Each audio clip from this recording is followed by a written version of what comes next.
Hello दोस्तों, स्वागत है आप सभी का आपके अपने यूट्यूब चैनल सुपर शिक्षा में। दोस्तों, हम लोग पढ़ रहे थे व्यंजन संधि और व्यंजन संधि में हमने कई नियमों को बताया था, जैसे ता से संबंधित जो नियम थे या माँ से संबंधित नियम थे, उन सभी नियमों को हमने आपको बताया था और अच्छे से आप लोगों ने समझा भी था नियमों को। चलिए, आज की क्लास में हम व्यंजन संधि के जो और भी बचे हुए नियम थे उन नियमों को पढ़ते हैं और देखते हैं कि उन नियमों का क्या कहना है और किस प्रकार वो व्यंजन संधि के अंतर्गत आते हैं। तो चलिए शुरू करते हैं और देखते हैं। दोस्तों, इसमें जो एक नियम है दा शब्द वर्ड से, वो क्या कहता है कि जब भी दा के बाद किसी भी वर्ग का जो पहला दूसरा वर्ड है, कहने का मतलब का खा हो या ता था हो या पा फा या छा हो, जब भी दा वर्ड जो है इसका मेल इनमें से किसी के साथ भी होता है, उस कंडीशन में दा जो है इसका परिवर्तन ता के रूप में हो जाता है। देखिए, यहाँ पे प्लस लगा है, प्लस के बाद जो वर्ड लिखे हैं या प्लस के पहले वर्ड लिखे हैं, इनका अर्थ यह है कि जो पहले वर्ड लिखा है, जब भी हम संधि पढ़ते हैं तो संधि दो पदों का योग होता है। तो जो पहला ये वर्ड दिख रहा है आपको, ये जो पहला पद है उस पद का अंतिम अक्षर होता है, और जो बाकी जो प्लस के उधर दिख रहे हैं आपको दाहिने तरफ, ये दाहिने तरफ का मतलब ये है कि जो हमारा दूसरा पद होता है, दूसरा पद का जो स्टार्टिंग वर्ड होता है, जो पहला अक्षर होता है वो लिखा होता है। कहने का मतलब दोनों पद में पहले पद का अंतिम वर्ण ये है और दूसरे पद का शुरुआती सब अक्षर क्या है, ये है। तो इस प्रकार यहाँ पे प्लस लगाकर हमने आपको दर्शाया है कि जब भी पहले पद का अंतिम वर्ण दा हो और दूसरे पद का पहला वर्ण का खा हो या ता था हो या पा फा हो या अच्छा, कहने का मतलब इनमें से कोई भी हो, तो उस कंडीशन में जब दा का मेल हम करेंगे तो दा अपना रूप ना लेकर वो बदल कर ता के रूप में हो जाता है। ठीक है, चलिए इसको हम उदाहरण से समझते हैं। देखिए, हमने एक उदाहरण लिया है उत प्लस खनन। देखिए, हमने क्या उदाहरण लिया है, उद प्लस खनन। अब इसको हम जब इसका संधि करते हैं तो यहाँ पे समझते हैं। हमने लिखा उद, उद में हम छोटा उ को ऐसे लिख देते हैं। देखिए, हमने लिखा है दूसरा, उद का जो दूसरा वर्ड है वो क्या है, दा है। और दा का हमने क्या बताया, जब भी दा का मेल इनमें से किसी भी वर्ड के साथ होता है, तो यहाँ पे आपको दिख रहा है इस दा का मेल यहाँ खा के साथ हो रहा है, और जब भी इनमें से किसी के साथ होता है तो उस कंडीशन में इस दा का परिवर्तन ता के रूप में हो जाता है। तो चूँकि ये दा है और इसका परिवर्तन ता के रूप में हो रहा है, लेकिन यहाँ जो उद के साथ दा लगा वो आधा है, तो यहाँ पे इसका परिवर्तन आधा ता के रूप में होगा। बाकी जो हमारा दूसरा पद है खनन, उसको हम वैसे लिख देते हैं।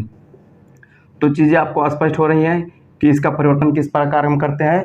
एक और उदाहरण से हम समझते हैं, जिसे हमने लिखा है तद प्लस काल, तद प्लस काल। अब तद में जो हमारा ता है उसको हम ऐसे ही लिख देंगे, और दा आ रहा है और दा का मेल किससे हो रहा है, का से हो रहा है, तो इस दा का परिवर्तन फिर आधेता में हो जाएगा, और जो हमारा काल है वो काल वैसे लिखा रहेगा। तो जो हमारा संधि निकल के आ रहा है वो क्या निकल के आ रहा है, तत्काल निकल के आ रहा है। और भी उदाहरण से हम इसको समझते हैं। देखिए, हमने लिखा उद प्लस पन्न लिखा है, उद प्लस पन्न।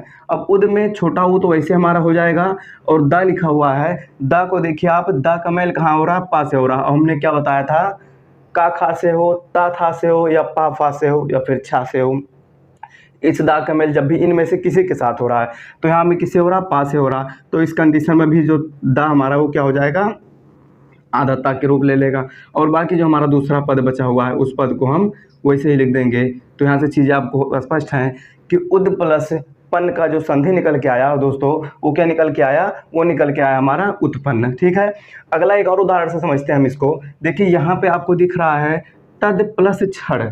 हमने जो नया उदाहरण लिया है एक और, हमने उस लिया है तद प्लस क्षण। अब तद प्लस में जो हमारा पहला वर्ड शब्द का या पहले पद का पहला वर्ड है वो है ता, दूसरा हमारा दा, और दा का मेल किससे हो रहा है दोस्तों, दा का मेल हो रहा है छा से। और हमने क्या बताया था, जब भी दा का मेल इनमें से किसी के साथ होगा तो उस कंडीशन में दा अपना रूप ना लेकर परिवर्तित रूप ता का ले लेता है, और यहाँ पे आधा दा है तो परिवर्तन आधे ता में हो जाएगा। और दूसरा पद हमारा क्षण है तो क्षण को हम वैसे लिख देंगे।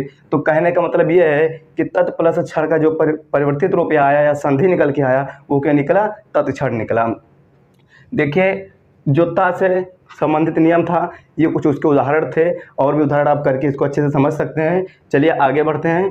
देखिए, हमने एक और लिखा है जो व्यंजन संधि के अंतर्गत ही है, सम प्लस क्रि धातु। इसका मतलब क्या है कि जब भी आपको पहले पद में, कहने का मतलब जब भी आप संधि करते हैं, दो पदों को मिलाते हैं, जो पहला पद होता है पहले पद में आपको सम दिखे और दूसरे पद में जो दूसरा पद स्टार्ट होता है वो क्रि से स्टार्ट हो, क्रिय के बाद कुछ भी लिखा हो, का है, और जो री वाली मात्रा होती है ना वो लगा हुआ है यहाँ पे, इसलिए हम इसको क्रिय बोलते हैं। इसको क्रिय धातु भी बोला जाता है।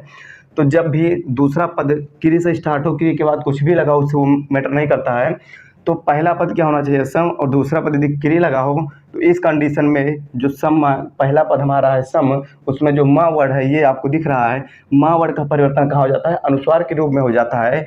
और जब इसका हम संधि करते हैं तो क्रिय धातु से पहले हम आधा सा लगा देते हैं। ठीक है, देखिए आप इसको समझिएगा, और इसको हम समझने के लिए उदाहरण का प्रयोग करते हैं। उदाहरण से और अच्छे से समझ लेते हैं कि हमने उदाहरण क्या लिया है, दूसरा वाला, इसमें उदाहरण लिया है सम प्लस कृत। अब सम में हमने क्या कहा था कि जब भी पहला पद जो हमारा सम है इसमें यदि माँ लगा हुआ है तो जब इसका संधि कर देंगे तो उसका परिवर्तन कहाँ हो जाता है, अनुस्वार के रूप में हो जाता है। और दूसरा पद जो हमारा कृत है, कृत में कृत के पहले हम क्या लगा देंगे, यदि काम आधा रा लगा हुआ है तो इसके पहले हम क्या कर देंगे, आधा सा, और उसके बाद दूसरे पद को हम कृत जो हमारा है उसको वैसे लिख देंगे। तो हमारा जो संधि निकल के आ रहा है, इसका क्या निकल के आ रहा है दोस्तों, वो निकल के हमारा आ रहा है संस्कृत। तो सम प्लस कृत का जो संधि निकल के आया वो क्या निकल के आया, संस्कृत निकल के आया। और भी हम उदाहरण समझते हैं। देखिए हमने एक और उदाहरण लिया है, लिया सम प्लस कार। अब सम में हम देखते हैं सा है और माँ है, माँ का प्रयोग कहाँ मिल रहा है, किससे मिल रहा है, इसका मेल किससे हो रहा है, का से हो रहा है। तो इस कंडीशन में जो माँ है उसका परिवर्तन अनुस्वार में हो जाता है। और दूसरा पद हमारा क्या है, का है, और हमने क्या कहा था, जब इनका मेल का में होता है तो उसके पहले हम क्या लगाते हैं, आधा सा लगाते हैं, और उसके बाद दूसरे पद को जैसे कहा था ऐसा लिख देते हैं। तो दूसरे पद को हमने लिख दिया कार।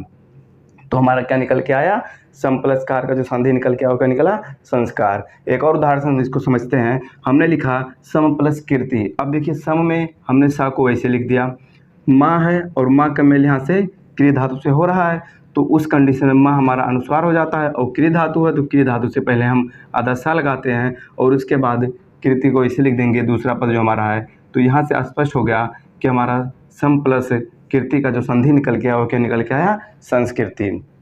तो ये हमारा दूसरा नियम था दोस्तों। क्लास अच्छी लग रही है इसको लाइक जरूर करिएगा। और तीसरा हम इसकी बात करते हैं। तीसरा जो हमारा दोस्तों एक छोटा सा है, जब भी कोई शब्द हो तोड़ने के बाद जब जो हमारे शब्द आते हैं उसमें यदि एक स्वर हो, वो स्वर हो छोटी ई, और उसके साथ यदि अस्त लगा हो, कहने में आधा सा और था, छोटा वाला आधा सा और था लगा हो दोस्तों, तो इसके साथ जब इसका मेल होता है तो इसका परिवर्तन खट वाले आधा सा और ठा के रूप में हो जाता है। ठीक है, जब भी छोटी ई प्लस आधा सा और था हो तो उसका मेल जब भी होता है इन दोनों का मेल तो उसका परिवर्तन कहाँ हो जाता है, आधा सा और ठा में हो जाता है। देखिए इसको उदाहरण समझते हैं। हमने लिखा युधिष्ठिर। अब देखिए युधि प्लस स्थिर लिखा हमने। अब युधि में हमने युधि को ऐसे हमने लिख दिया, युधि को ऐसे लिख दिया।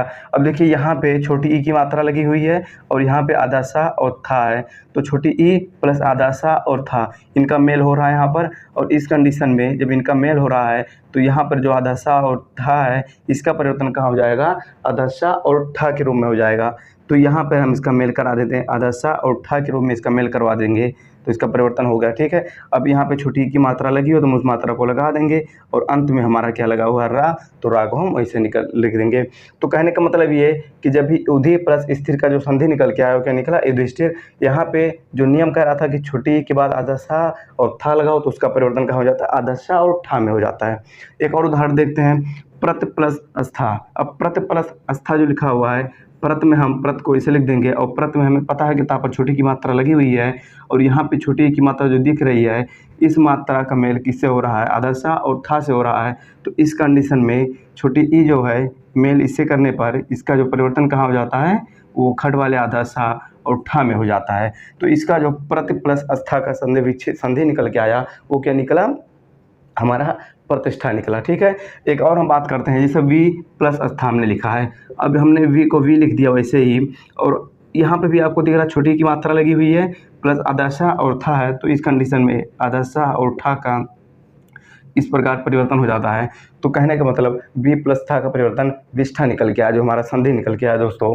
तो ये थी दोस्तों संधि के जो बचे हुए नियम थे, 3 नियम आज की क्लास में।